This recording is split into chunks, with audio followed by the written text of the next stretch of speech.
Hi Freshman Music Magazine, this is Nate Wong, founder of Good Feng Shui. I'll be performing at the Freespace Jazz Festival this year with Phil Lam. This year, I'll be performing at the Freespace Jazz Festival with my band Good Feng Shui. This is my newest project. I've written a lot of music over the years. I've written a lot of jazz music, instrumental music. I've written music with the 𝕁𝔸ℤ boys, but this is my first time, well, I started the project 2 years ago. It's my first time writing my own music with my own lyrics and my own arrangement. Everything I did like from beginning to end. But after I wrote everything, I gathered one of the best teams of musicians in Hong Kong that I could find. And now we're the Good Feng Shui, and we'll be doing a crossover with Phil Lam, one of my favorite pop artists in Hong Kong. Good Feng Shui is my newest project. I started working on it in the beginning of COVID, and it's my intention for this band is to just bring some good feelings, some good vibes to whoever's listening to it.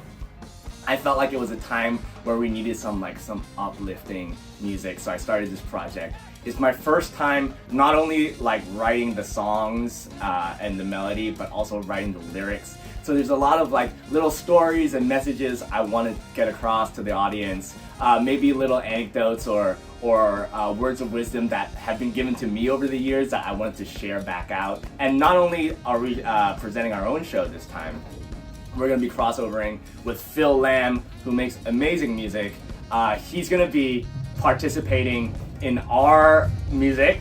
It's a little surprise, I'm not going to tell you how, but then we're going to be rearranging a couple of his songs too. And we're going to be doing a jazz standard. Phil's going to sing a jazz standard, and we're going to rearrange it. And it's going to be cool. I'm not going to tell you how we're going to rearrange it. Come see it for yourself. Yeah, for me, my background is in jazz, for sure. When I was really young, I started playing the drums, and then within the first or second year, I already decided oh, I like this genre of jazz a lot, and then I started pursuing it. That was when I was 12, and I was basically obsessed with jazz music from 12 to age, let's say 22, 23. I did nothing but play jazz. After that, I left school, I left Berkeley, I went into the world. I realized that as a working musician, you have to play a lot of different kinds of music. And not only do you have to play, there's a lot of amazing music out there to check out. And I moved to different parts of the world. I lived in Ecuador for a while. I lived in this place called Fayetteville, Arkansas, which is in the south of the United States, and they play a lot of country music there. So actually, I have a lot of country influence in my music. In 𝕁𝔸ℤ boys, there's country stuff. And actually in Good Feng Shui, even though it's a funk band, there's kind of a country element or a folk music element. I'm not really that concerned with the genre anymore. When I was young, I wanted to be a jazz person. So I was studying jazz music and trying to be good at it so I can be a jazz musician. And then later on, I was okay, jazz is cool, but I want to rock out too. I want to stand on the stage, rock out. And actually I did that too. And I learned to play rock music and I did that. Now for me, actually, what I want to do with my music is just get a certain message across, get a certain feeling across. Regardless of the genre, regardless of how I sound, I just want to get that message across with whatever genre, whatever sound. Part of the music genre represents the real me. There's no genre. Actually, it's genreless. I like to play all kinds of music. Not only do I like the way the music sounds, I like sometimes, in jazz, you meet a certain kind of people, you do certain kind of shows, certain kind of venues, and then you do rock, you're hanging out with different people, you're living a different lifestyle, the venues are different. For me, I love the variety, and also it's, as far as what I want to do with my music, it's not really genre-based anymore. It's definitely message-based, story-based, feeling-based, and whatever sound I need to get that message across, I'll use that sound. First of all, jazz music isn't one thing. Jazz music is very many things. And you may not like all of it, but I can almost guarantee you that you like one kind of it. So the way that you as an audience member should go find jazz music is just to go get involved, go check it out, go see what you like and what you don't like, then you know, and then in the future you can keep checking out what you like, and maybe you find one thing you like. And then in jazz, what's cool is collaborative, right? So let's say you go to see my band, okay? Me on the drums, you're okay with that. Not your favorite. But the piano player, you like. So then you can follow that piano player to his band, and he has his group. And then when you go see his band, you might be like, okay, there's parts of this I like, part of this I don't like, but I really like this saxophone player. Then you can follow that saxophone player and see his project. And that's the beautiful thing about jazz. Like it's a language-based, improvisation-based music. So how it works is that we all learn the same kind of things to play, the same language. That's why we can go from all over the world, meet each other, and just play right away.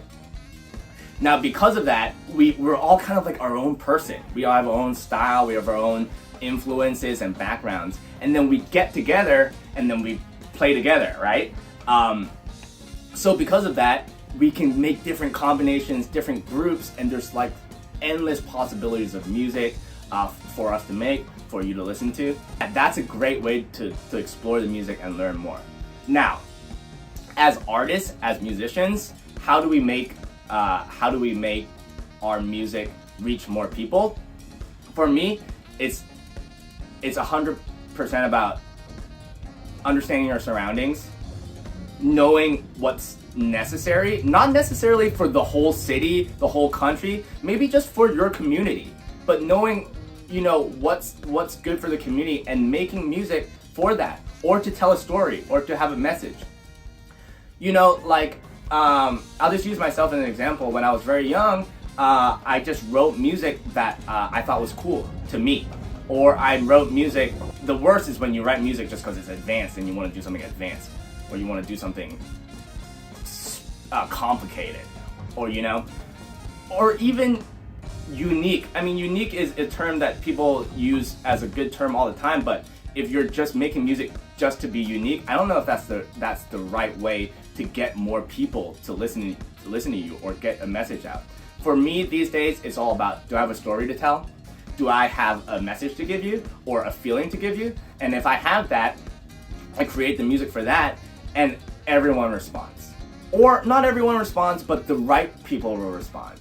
And that's all you need, you know? To have a certain group of people feel a certain way about your music, and that's how you get more people to like your music or listen to your music. If you haven't gotten a ticket to Freespace yet, you have to, because you may not know, but the music scene in Hong Kong in the past couple years has exploded. The level has gotten super high. There's all these new musicians, young musicians returning from college, or musicians that have moved from overseas to Hong Kong. Like, actually, I know the story on everyone's mind is that everyone's leaving Hong Kong, but actually, piano player in Good Feng Shui is from London. Amazing. He was killing the scene in London, but he wants to live in Hong Kong too. So he's back. His name's Gerald Chu. He's also playing with his band Gerald and Friends. And so it's like, if you haven't experienced the Hong Kong music scene in the last few years, I think you'll be very, very surprised where we're at. The level is crazy. The quality and the quantity is super high now. And I mean, I just want to share with you so bad, like, my music. I'm sure everyone else does too. And I would take the dive. Just buy a ticket. You won't regret it.